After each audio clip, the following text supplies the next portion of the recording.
اور تازہ کھجوروں کا یہ درخت جس کے نیچے کہ آپ ہیں، اس کو ہلائیے تو تازہ کھجوریں درخت سے گر پڑیں گی۔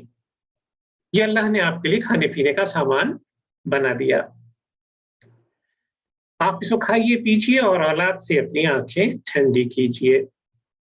اللہ عز و جل نے یہ بھی فرما دیا کہ اگر ادھر کوئی نکل آئے تو اسے اشارے سے بتا دینا کہ میں نے روزہ رکھا ہوا ہے، آج میں کسی سے بات نہیں کروں گی۔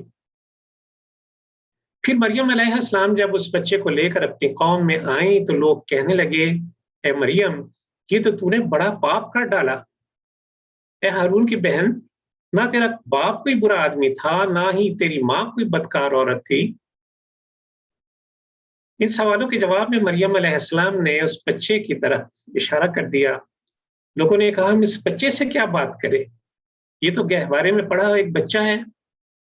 بچہ بول اٹھا کہ میں اللہ کا بندہ ہوں، اس نے مجھے کتاب دی اور نبی بنایا اور بابرکت کیا جہاں بھی میں رہوں، اور نماز اور زکوٰۃ کی پابندی کا حکم دیا جب تک کہ میں زندہ رہوں، اور اپنی والدہ کا حق ادا کرنے والا بنایا، اور مجھ کو جبار اور شقی نہیں بنایا۔ سلام ہے مجھ پر جب کہ میں پیدا ہوا اور جب کہ میں مروں اور جب کہ زندہ کر کے اٹھایا جاؤں۔ یہ ہے سیدنا عیسیٰ علیہ السلام اور ان کے بارے میں سچی بات جس کے بارے میں کہ لوگوں نے اپنے شکوک کا اظہار کیا۔ اللہ عز و جل کی ذات بالا تر ہے اس سے کہ وہ کسی کو اپنا بیٹا بنائے۔ وہ ذات اقدس جب کسی بات کا فیصلہ کر لیتی ہے تو صرف یہ کہتی ہے کہ ہو جا، اور وہ ہو جاتا ہے۔ اور عیسیٰ علیہ السلام نے دو ٹوک کہا کہ میرا اور تمہارا رب اللہ ہی ہے، بس اسی کی بندگی کرو، یہی سیدھی راہ ہے۔ آج بہت سی آنکھیں ایسی ہیں جو گویا اس سیدھی راہ کو دیکھنا جانتی ہی نہیں، اور بہت سے کان ایسے ہیں جو اس بات کو سن ہی نہیں پاتے۔ لیکن خیال رہے کہ آخرت میں یہی آنکھیں، یہی کان خوب دیکھنے والے بھی بن جائیں گے اور خوب سننے والے بھی بن جائیں گے، لیکن اس دن پچھتاوے کے سوا اور کوئی چارہ کار نہ ہوگا۔ اور ذرا ابراہیم علیہ السلام کے قصے کی طرف بھی ایک نظر کرو، جنہوں نے اپنے والد کو بڑے ہی حکیمانہ انداز میں دعوت حق کی طرف بلایا۔ ابراہیم علیہ السلام کا انداز بہت دل سوز تھا، لیکن وہ اپنے موقف میں بہت سخت تھے۔ انہوں نے اپنے والد سے کہا کہ والد محترم، ان بتوں کی عبادت کیوں کی جائے جو نہ سن سکتے ہیں، نہ دیکھ سکتے ہیں، نہ انہیں کسی کے نفع اور نقصان کا کچھ بھی اختیار ہے۔ میری پیروی کیجیے، میں آپ کو اللہ کی توفیق سے سیدھی راہ پر لے جاؤں گا۔ اگر آپ نے ایسا نہ کیا تو شیطان کے پیروں قرار پائیں گے، اور پھر ایک برا انجام آپ کو دیکھنا پڑے گا۔ ان کے والد نے غصے سے کہا کہ ابراہیم، میرے گھر سے نکل جا، ورنہ میں تجھے سنسار کر دوں گا۔ ابراہیم علیہ السلام نے اپنے والد کو سلام کیا اور یہ کہتے ہوئے گھر سے نکل گئے کہ میں تو اپنے رب ہی کو پکاروں گا، اور مجھے امید ہے کہ میں اسے پکار کر کبھی بھی نامراد نہ رہوں گا۔ جب وہ مشرک والدین سے کٹے تو اللہ نے انہیں اسحاق علیہ السلام جیسا بیٹا اور یعقوب علیہ السلام جیسا پوتا عطا کیا۔ پھر رہتی دنیا تک ان کا بڑا اچھا تذکرہ لوگوں کی زبان پر جاری و ساری کر دیا گیا۔ اور ذرا موسیٰ علیہ السلام کا ذکر کرو، انہیں ہم نے پیغمبری عطا فرمائی، براہ راست ان سے کلام کیا، ان کے بھائی ہارون کو ان کا مددگار بنایا۔ اسماعیل علیہ السلام ہمارے صادق الوعد بندے تھے، انہوں نے قربانی کے لیے بے دھڑک اپنے آپ کو پیش کر دیا تھا، اور وہ اپنے گھر والوں کو نماز اور زکوٰۃ کا حکم دیتے تھے۔ ادریس علیہ السلام صبر کرنے والے پیغمبر تھے، وہ ایک راست باز پیغمبر تھے۔ ان کی ثابت قدمی اور اولو العزمی کی وجہ سے ان کے درجات بہت بلند کیے گئے۔ ان پیغمبروں کی نسلوں سے راست بازوں کا حال یہ تھا کہ جب انہیں رحمان کی آیات سنائی جاتی تھیں تو وہ روتے ہوئے سجدے میں گر جاتے تھے، لیکن ان کے بعد ان کے جانشین بہت ناخلف ثابت ہوئے، انہوں نے نماز برباد کر دی اور شہوات کے غلام بن کر رہ گئے، یہ عنقریب اپنی گمراہی کے انجام سے دوچار ہوں گے۔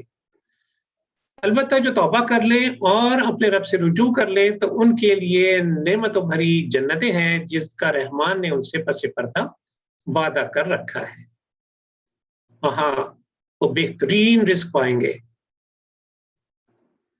فرشتے وہی کچھ کرتے ہیں جس کے کرنے کا ان کا رب انہیں حکم دیتا ہے۔ اللہ کا ہر کام ایک حکمت کے ساتھ اور ایک مصلحت کے ساتھ ہوتا ہے، کوئی ہستی اس کے ہم پایا نہیں، بس آپ اس کی بندگی کیجئے اور اس بندگی پر ثابت قدم رہیے۔ یہ مشرکین قیامت کا صاف انکار نہیں کرتے، اللہ کو زندہ کرنے والا اور مارنے والا بھی مانتے ہیں، لیکن ان کے سرخیل اس غلط فہمی میں مبتلا ہے کہ اگر بالفرض قیامت برپا بھی ہو گئی تو وہاں بھی یہی کچھ پائیں گے جو کچھ انہیں دنیا میں دیا گیا، یعنی وہ وہاں بھی اسی طرح کامیاب رہیں گے جیسا کہ اس دنیا میں رہے۔ اللہ تعالیٰ فرماتے ہیں کہ ہماری آیات کا انکار کرنے والے ہماری آیات پر ایمان لانے والوں سے پوچھتے ہیں کہ ہم دونوں گروہوں میں سے کس گروہ کا حال اچھا ہے، یعنی کس کی محفلیں زیادہ شاندار ہیں۔ یہ دنیا کی زندگی یہ بھول جاتے ہیں۔ اللہ تعالیٰ فرماتا ہے کہ ہم نے ان سے زیادہ شان و شوکت والی قوموں کو کیسے تباہ و برباد کر کے رکھ دیا۔ پس جو گمراہی میں مبتلا ہوتا ہے رحمان اسے ڈھیل دیتا ہے یہاں تک کہ کوئی عذاب اسے آن گھیرے۔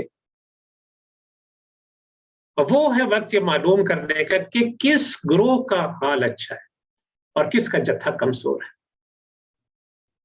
خوب جان لو کہ باقی رہ جانے والی نیکیاں ہی تمہارے رب کے نزدیک انجام کے اعتبار سے بہتر ہے۔ کیا تم نے کبھی اس شخص کے حال پر غور کیا جس کا دعویٰ ہے کہ میں تو اسی طرح مال اور اولاد سے نوازا جاتا رہوں گا؟ کیا یہ غیب کا جاننے والا ہے یا اس نے اللہ سے کوئی عہد لے رکھا ہے؟ ہم سب کچھ لکھتے جا رہے ہیں جو اس کی سزا میں مزید اضافے کا باعث بن رہا ہے۔